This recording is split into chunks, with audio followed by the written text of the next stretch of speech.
in Playa Vista. I live in Silver Lake. So it was one of those, am I going to drive an hour and a half across the city to work together? And actually we did that many times. But we also worked on Zoom. We also FaceTimed. We wrote each other. We did all sorts of things. And I would have dreams about the project at 3 o'clock in the morning, and I would say, you know that pink paper, remember the pink paper? And you know, you get to a point, I think, as you start working together. First of all, I think the most wonderful thing about collaboration is friendship and listening. And I think what we did with each other, we listened.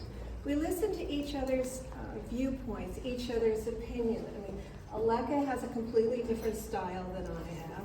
I'm a watercolorist, I'm an energy artist. She's from New York, I'm from Los Angeles. And when I said I'm an energy artist, she said, you're a what? You know? But I get it, I totally get it. I think now she gets it, and I would say to her, you know, I want to use the chakra colors. And, you know, there's 7 chakra colors, and she would say to me, well, I think they're pretty. Let's do that.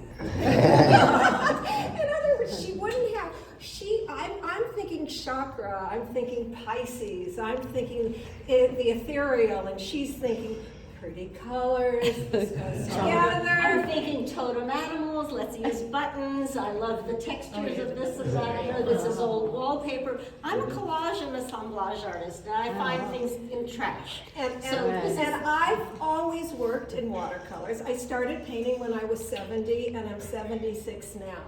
And so what happened is that I hadn't held a paintbrush in 65 years, and watercolor became my modality, but I had no idea why, really. And so I stuck with watercolor, and as time went on, I realized it had to do with the fact that there was a lightness to it, the way it went on the paper, the way I could work with it.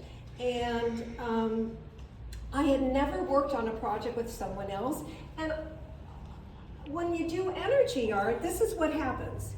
Your hand goes like this, and you can whip out a painting in 10 minutes. That is energy art. So if you take a look at this, and this, these are all energy art, and combined, these 7 paintings took me about an hour to do.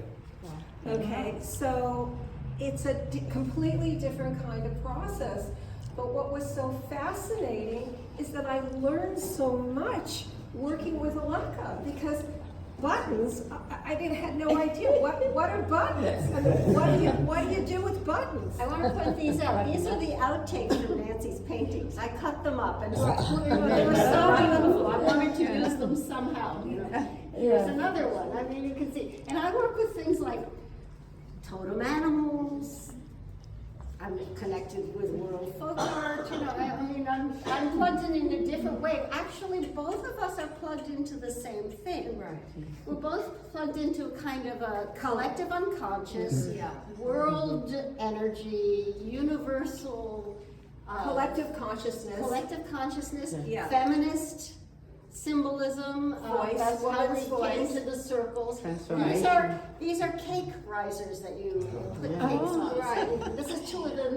These are 1. You know, so we got our textures in. And I would say, Nancy, what about this? And she's like, I'm not feeling it.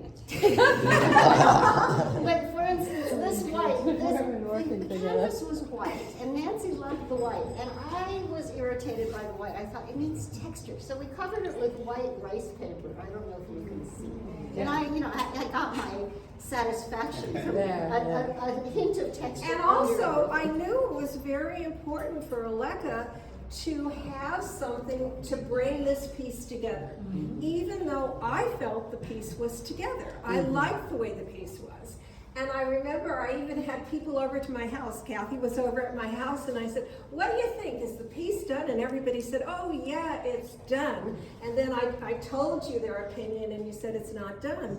And I, you know, I didn't want to get it into a thing. It's like I had to respect how Aleka was feeling. This was very important to her. Part of the collaboration, I just want to piggyback on that, was learning to trust your companion, your partner. And yourself. And yourself. And yourself. yourself. And, but you know, it took me a while to realize that Nancy actually had a real sense of composition and color that I learned to love. But you know, I mean, I barrel along, I do my own thing. It takes me a month to do, maybe a month, to do a piece. I'm still tinkering after it's submitted somewhere. And it was a whole other, and for me, as I learn, is to relax and Trust each other. And so what happened is that when I had that dream at 3 o'clock in the morning, which was after the fact that Aleka really wasn't happy with what I thought was the end of the project, I said, pink paper, and then she cut the pink paper and she cut it into swirls, and then I totally understood why she felt that the piece wasn't done after I saw what she had done by cutting up the paper. And you see, I don't have anything to do with buttons. I don't have anything to do with cutting up paper. I don't make frogs. I don't make cards. I don't have origami paper. So here we are, two completely different artists with incredibly strong belief in color and creativity. I think that's really, creativity and color really held us together. So we kept on going with the process. Well, let's see how much more creative we can be.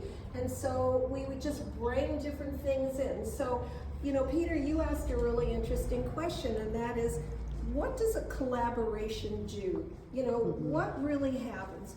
In my world, I can't speak for you, but in my world, it will be a wonderful memory of an experience of how to change and expand through love. I always felt Aleka was very supportive, so I felt very, very safe. And very often you don't want to change because you don't feel safe. You just don't feel safe. So you changed me. And you changed me. Yeah, and I don't know if I'm ever going to go back to buttons. I haven't decided that, but I realize that energy art is really a part of who I am. It's a place where I choose to be most of the time, but I now have the confidence to know that I can do other things. And that gave me a great experience. And it was sad when we stopped, because we would Zoom and drive and do all this kind of stuff, and then we haven't seen each other in 4 weeks because I've been in Mexico for 2, and we show up in almost like the same outfit. And I'm thinking to myself, psychically, synergically, who the hell knows, but we're connected now, and we'll be forever friends. Any questions for these gals? Yeah. Again, An artist friend of mine works with inks on something I didn't know about, and I think it's called nipple. Yupo paper, that's what I work on. I should have said that, I'm sorry. I'm one of the few artists that does energy art on Yupo paper. And Yupo paper is an archival synthetic paper. And It's a slick surface, right? well, it's not, If you touch it, it will change. yeah, it's non-absorbent. So, in other words, you can manipulate it if you choose to, and it will dry differently depending on how you manipulate it. And that's the good news. The bad news is we found out that it's really hard to work with in terms of gluing onto cake plates. So we had 2 brushes, one Mod Podge, one gel medium, and I was switching back and forth. This is Yupo paper. Every time we used Yupo paper, I would curse. Yupo paper. But I've come to respect it and you. So, but it's not something I would choose to use on my own. What did you finally adhere it with? a gel. Gel. What is it, Gordon's gel? Golden. Golden. Yeah. But, you know, I'm a Mod Podge and glue and, rolling up your sleeves is sloppy, and it was madness. Stephanie. Thank you. But but some of our colors are on Yupo paper, and you can see it's a kind of a surface, interesting surface texture that you get. It's not absorbent. It doesn't absorb anything. Yeah. You can wipe it off if you really need to. Yeah, it's really interesting to use. Yeah.